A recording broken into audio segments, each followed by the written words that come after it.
There's one number that decides how the next 20 years of your life look.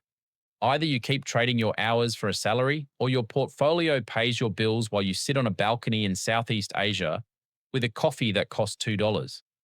Most Australians think that number is $2 million.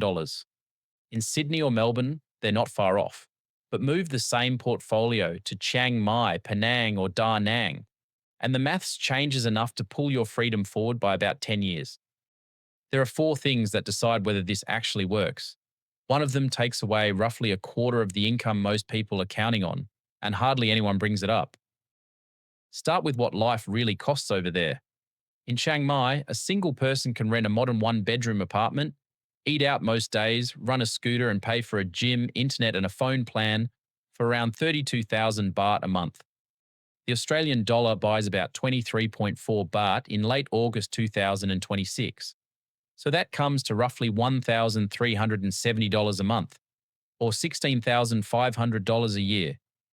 Rent is where the biggest saving hides. A modern one-bedroom condo in Chiang Mai runs about 15,000 baht a month, roughly $640.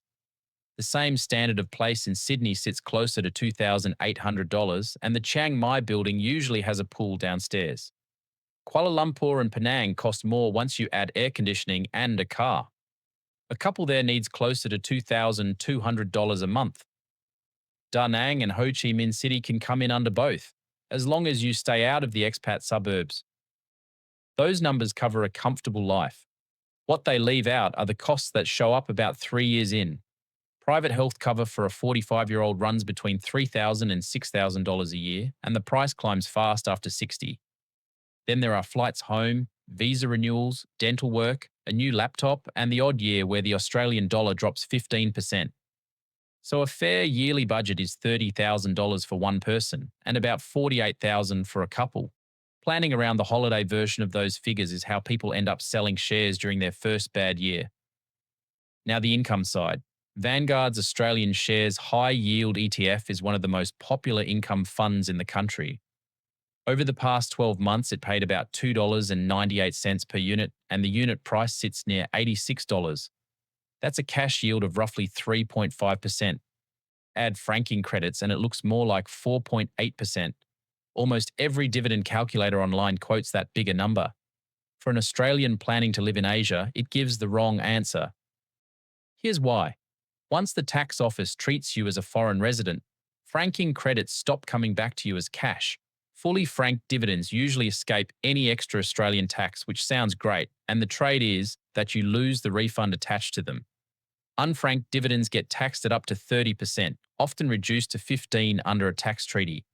Put it together and around 1.3% of that headline yield disappears from the money you can actually spend.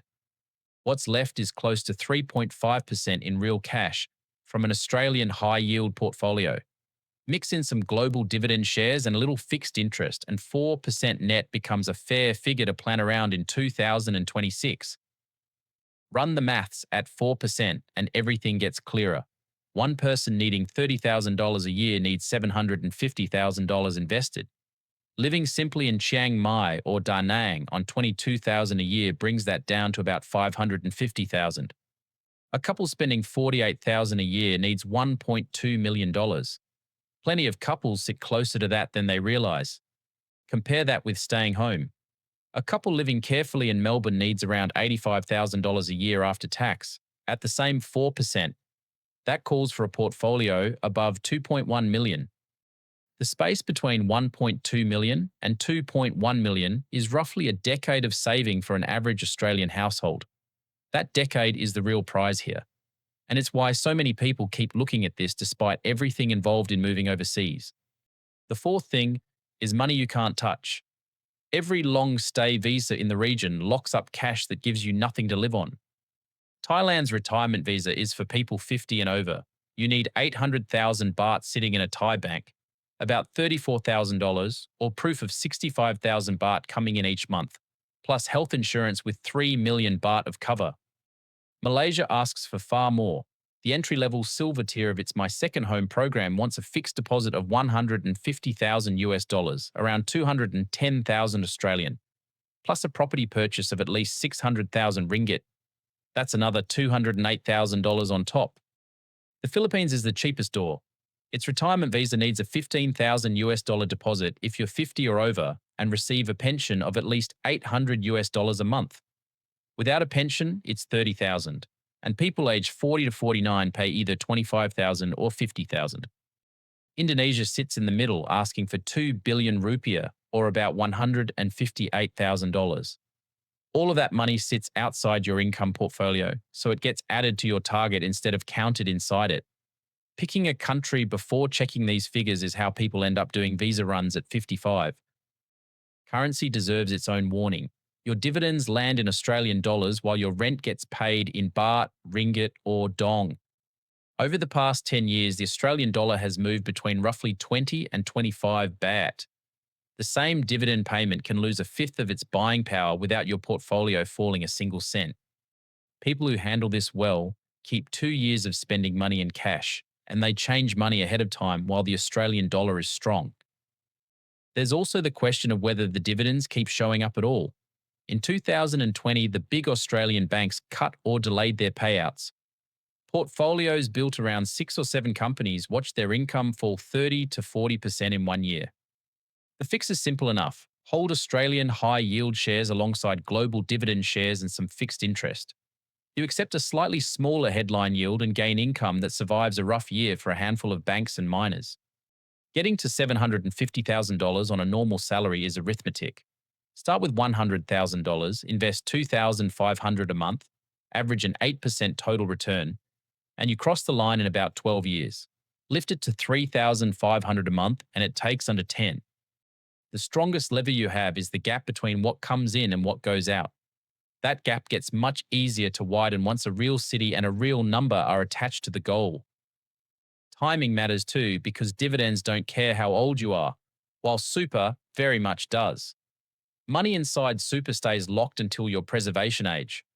So anyone hoping to leave before 60 needs most of this portfolio held outside super. Getting that split wrong is the difference between owning $800,000 and being able to use it. Paying a licensed advisor once before you go costs far less than working the problem out later from a beach in Hua Hin.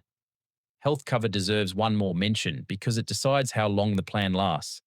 Getting insured in your 40s locks in a far better price than waiting until something shows up on a medical form. So here are the working numbers for 2026. About $550,000 covers a simple single life in the cheaper cities. $750,000 buys real comfort. And $1.2 million supports a couple properly, with the visa deposit stacked on top depending on where you land.